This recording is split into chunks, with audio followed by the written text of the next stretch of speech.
What's up, everyone? And I'm back with another episode of Pro Wrestling Society podcast.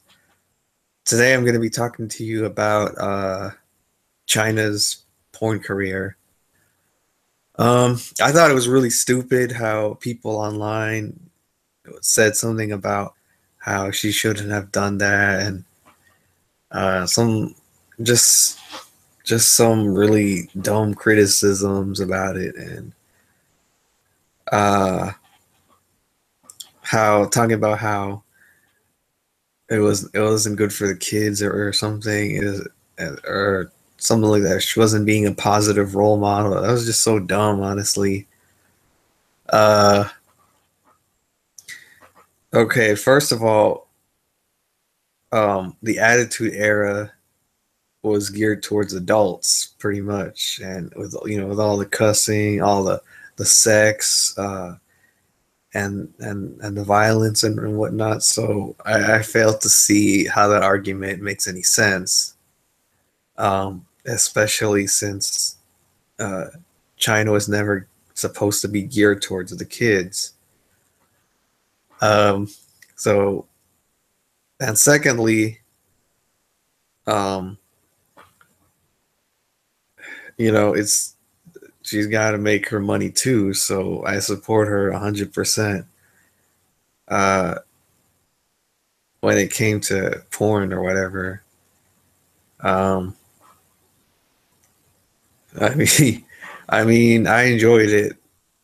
I didn't like I didn't like how it was dark in one of the videos.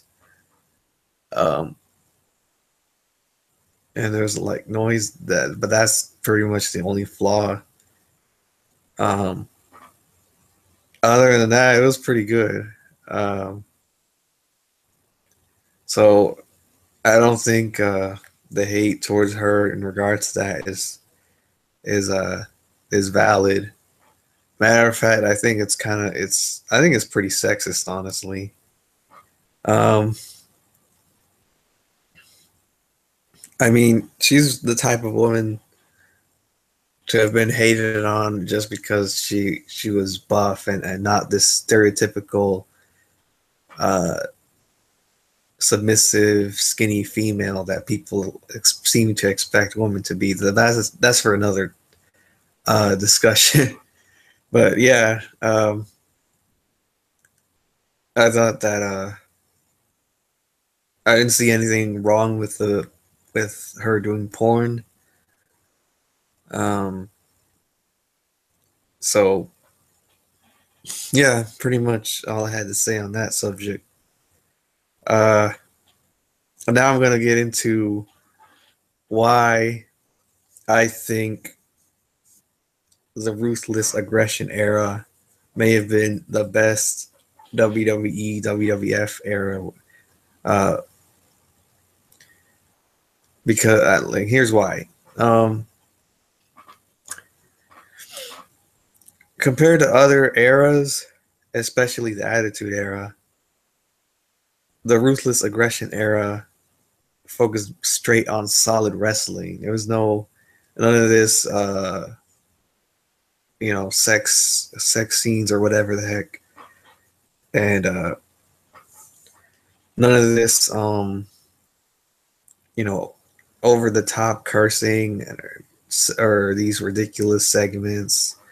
Um, it was no bull. Like it was just got straight to the point, to the storylines and the promos and just the competition, the wrestling, the dramatic feuds and whatnot compared to other eras.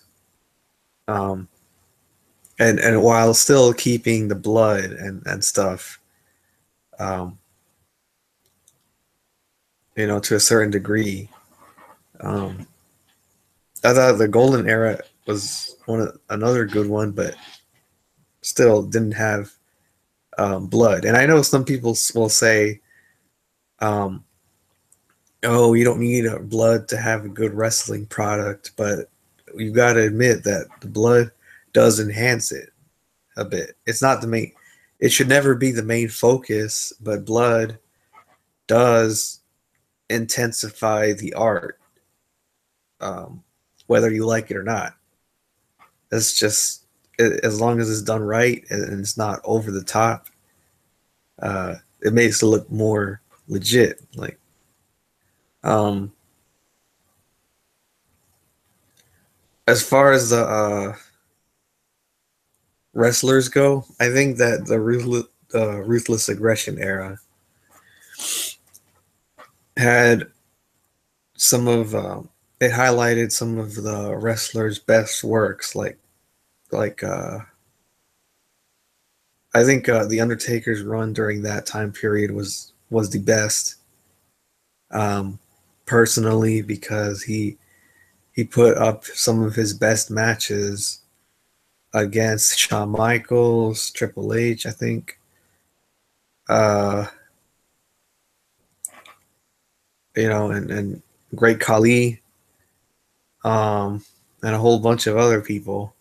And that's when he got really buff and built and stepped up his game compared to past eras when he was skinnier and and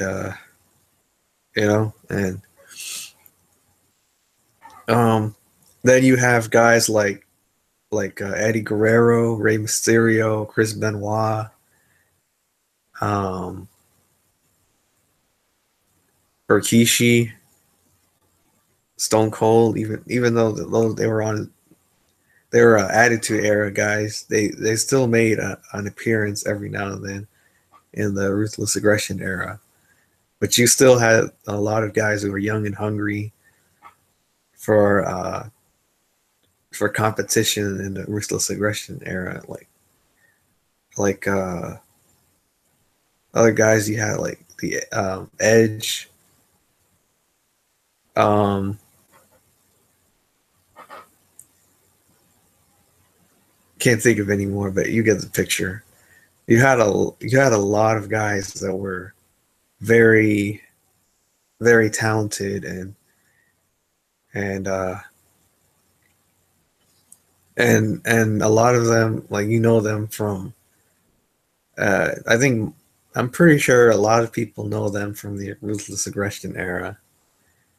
And then, and you also had Bobby Lashley and Finley, Kurt Angle, Randy Orton, um, you know, and there were some bad storylines, I'll admit, but uh,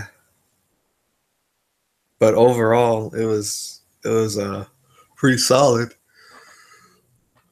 um, compared to past eras where uh, some some of the storylines were,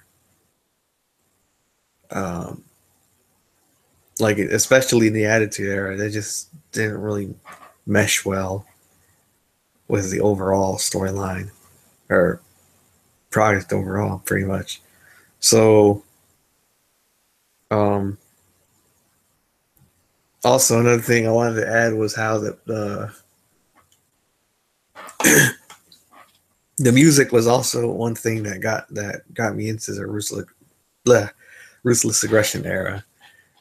You had a lot of Korn, Tool, um, Disturbed.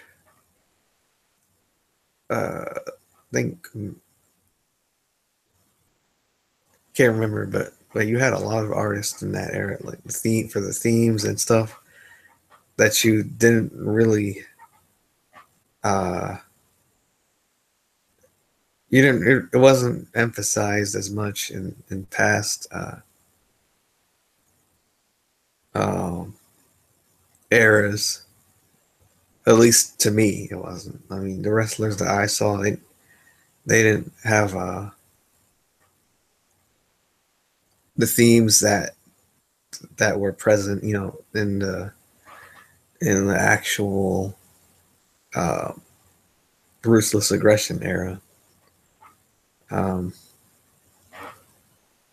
and yeah, and then you had John Cena's infamous "My Time Is Now" theme and whatnot, Uh, so and also I think that compared to other eras, I would say that there's probably more athleticism in the ruthless aggression era, um, than in a whole bunch of other eras where it was just focused on gimmicks and whatnot, um, which was a plus. But but yeah, pretty much. And then you had the can't think of anything else. Yeah, pretty much.